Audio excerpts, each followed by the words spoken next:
Pran, my first question is, can you briefly explain what is expensive tissue hypothesis and how it made our guts simplistic? Yeah, no problems.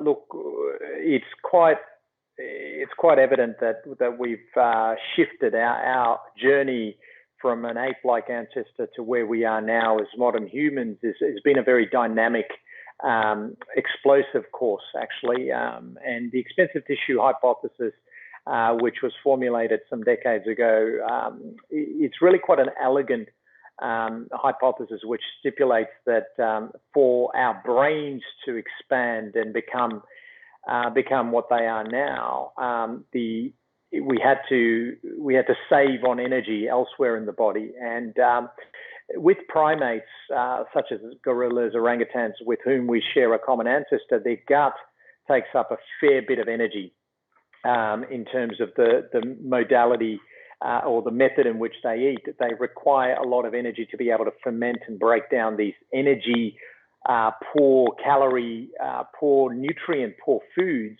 and particularly through the process of fermentation. This requires a lot of blood. Now, as we as humans started adding nutrient dense foods into our diet, in particular foods like bone marrow, meat, organ meat, the gut became less of a fermentative organ and more of a proteolytic, lipolytic organ. So quality absorption is done in the small intestine, and this is less energy required to do that. Now, when that occurs, the brain, it frees up energy for the brain, and which allowed for quite a rapid expansion up, and it coincides with when we began to hunt, and also there's also another rapid expansion when we discovered fire, because it unlocked a lot of these nutrient density in these meats to us, to our body to be able to be absorbed. So quite an elegant hypothesis, and a simple way of looking at it is for our brains to become